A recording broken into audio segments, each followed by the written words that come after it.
Anambra election.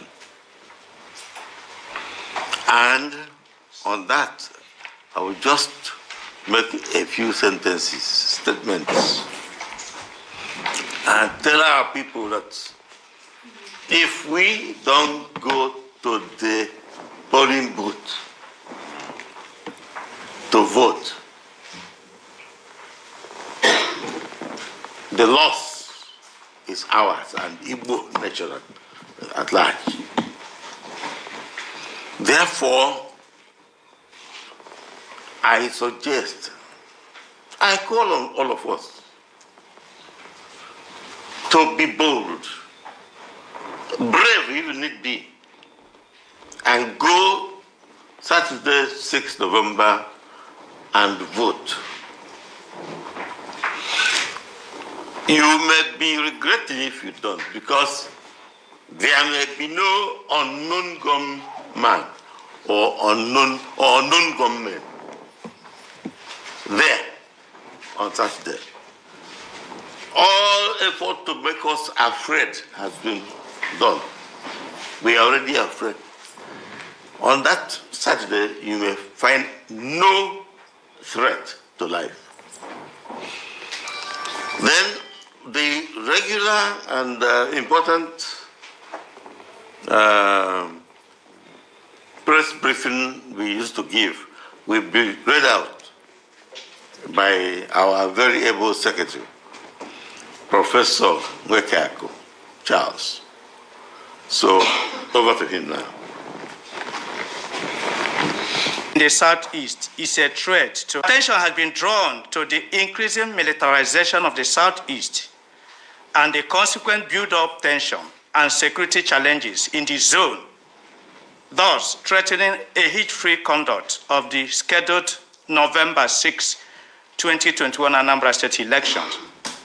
The increasing insecurity in the Southeast has taken a frightening dimension and remains a terrible and worrisome puzzle that must be addressed for the Independent National Electoral Commission, INEC, to conduct a free, fair, and credible election in Anambra State.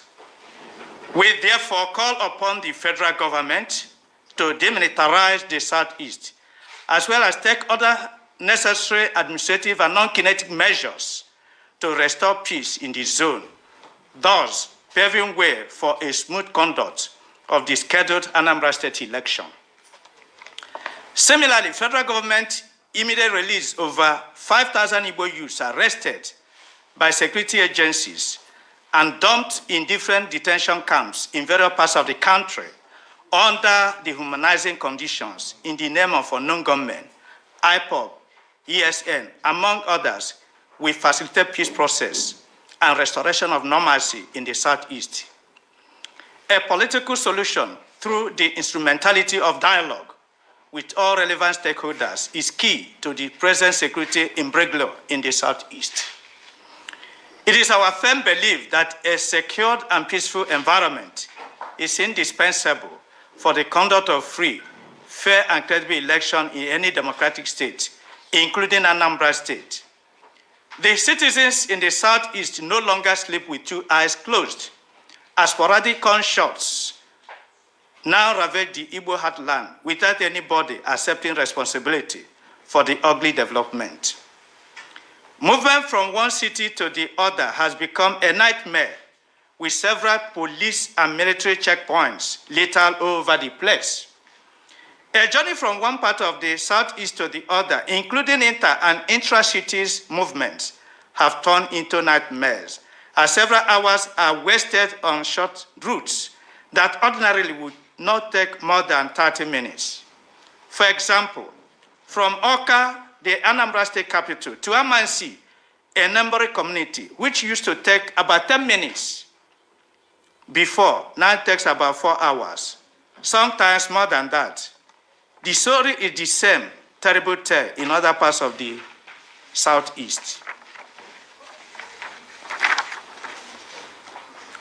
While we believe that the federal government is central to the restoration of normalcy and peace in the zone, other stakeholders, including the state governments, local government councils, traditional rulers, community leaders, women and youth leaders must rise up to the occasion of ensuring security of lives and property in Igbo land. The scheduled November 6, 2021 Anambra State is very important to us, but we know that a free, fair, and credible election is an essential ingredient of democracy and may remain a pipe dream in a tense and security challenge environment. It is a collective responsibility of every lover of democracy and the rule of law to support the conduct of a credible and generally acceptable election in Anambra State. We therefore appeal to the leaders of various political parties and their governorship candidates to play according to the rule and shun violence, arson, killing of political opponents, and other anti-democratic activities that are inimical to smooth conduct of elections. We also appeal specifically to our youths, including members of the indigenous people of Biafra, Ipob, Movement for Actualization of Sovereign State of Biafra, MASOP, and other similar groups, irrespective of their grievances and agitation, to give peace a chance for the smooth conduct of Anambra State election. The media reports that IPOB has rescinded its earlier order of the sit at home during the election deserve a special commendation. We thank them very sincerely for this patriotic decision of allowing the election to hold in Anambra State on November 6th as planned. We thank IPOB for rescinding that decision, for saying, look, people should go for election. We are still worried by the unprecedented senseless killings and bloodletting in various parts of the Southeast, especially in Imo and the Ebonyi states, by yet to be unmasked unknown gunmen. The unprovoked military invasion of Izombe community in Oguta local government of Imo State, where over 30 houses were said to have been destroyed by the enraged soldiers, as well as similar others in various parts of the state, have aggravated the insecurity situation in the Southeast. We appeal to our people to exercise restraint in order not to aggravate the already tense situation in Igbo land. The Igbo Elders Consultative Forum shares some of your grievances and agitations, but believe that dialogue and non-kinetic measures by all stakeholders will facilitate peace process in Igbo land. It is not in our interest to turn Igbo land into a battleground. Hence, we appeal for your understanding and cooperation for a lasting peace in our land. We urge the people of Anambra State to please go out en masse and vote, as not to vote will be counterproductive and ultimately a disservice to the state and great people of Anambra State. The consequences of not voting will be unimaginable because people who do not wish us well will use that opportunity to impose any unpatriotic element on us as a governor. We don't want an imposition. We want our people to go and vote and elect a person of their choice as a governor. All hands must be on deck to ensure that the Anambra State election is not only free, fair, and credible, but also seen by all as meeting all necessary standards. We equally call on INEC to put every necessary machinery in place to ensure a smooth conduct of the Anambra State election. Signed, His Excellency Dr. Chukwuemeka Ezife, CON, Okwadike Ndibo, and Chairman of Igbo, and then Professor Charles Nwekaku, Secretary. Thank you so much. If you don't go out to vote on Saturday, 6th November, you will regret it because you will see, one, no problem at the polling stations.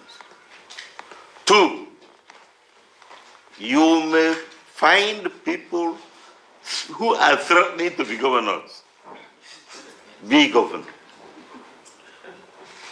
Make the governor. Appoint the person. On the issue of Cubana, thank you for asking the question. Thank you, sir. This is what we are talking about. This is what Ipob is talking about. This is what Igbo people are saying. that they are being pushed out of Nigeria's system. I hope you looked at your news. How many prominent Igbos have been called by EFCC recently? Many. The people we are hoping to come out to campaign for president, many of them have been summoned by EFCC.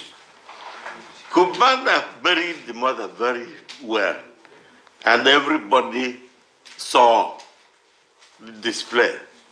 Why put him down? The way you put Innocent, the only manufacturer of car in Nigeria, down. The way you put Ifeanyi Uba, who has the greatest storage space for petrol products in Nigeria, down. Ibeto was #1 for cement. Even the woman who has Emzo, pharmaceutical. Am I talking about traders who will go and buy things in containers, bring down here, and they are released to other Nigerians for them to go back and buy from them? This is what we are talking about.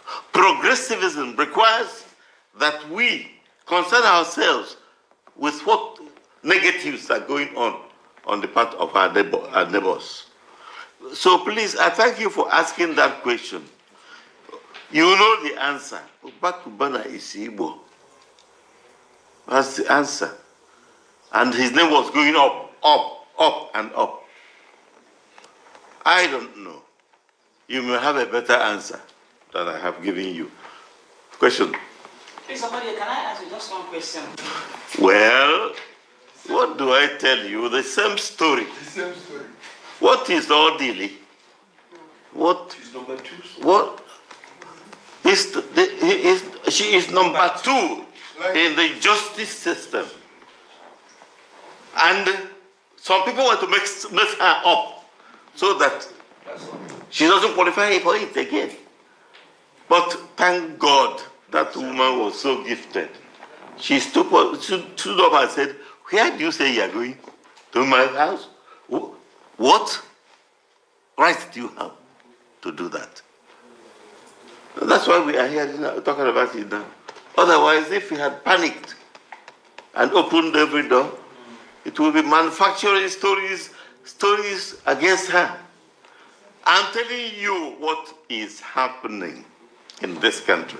If you take a list of new appointments in Nigeria, you will find vacancy of Igbo names. If you take a list of people removed from office, you will find the dominance of Igbo names. This has been on. Over there is National Security Office. Agency. You have a National Security Agency meeting in Nigeria. There is nobody from the Southeast. This is what we are talking about. And there's it's only in such places you won't find anybody from the Southeast. Everywhere else in Nigeria, we are there. That's where we are saying, restructure Nigeria with justice, and everybody would like to be here. But otherwise, nobody wants to be a slave. Thank you. I'm really worried because a federal permanent secretary of no mean class, so that's what I want. Federal permanent secretary. And we decided what happened in this country when the country was better organized. At the time when the World Bank said that parts of Nigeria were growing faster than the rest of the world, we decided, when I say we are, I mean, Ulufalayem, Oyegu, Chikelu, Ayo. We were the people of Central Planning Office. And now I went as a governor, and the same people, DSS, we are sent around the whole country to go to wherever I worked and see whether there's anything that can be put on me. They found nothing. So how can I get to the court with the leader of Igbo people in Abuja, and we are not allowed in? Yes, the truth is that they wanted to smuggle me in as it were. But I said, I'm with a very important Igbo one of Abuja. So I will keep trying. On Monday, that one was without appointment. But it was because of this election that is coming in Anambra State. I went and waited 3 hours. I was not able to see. On Thursday. Yes, Thursday. And then on Thursday, they said I should now come. They gave me time, 2 o'clock. I went to DSS and stayed 2.5 hours. After 2 hours, they said that a white woman was in the list of those who will come.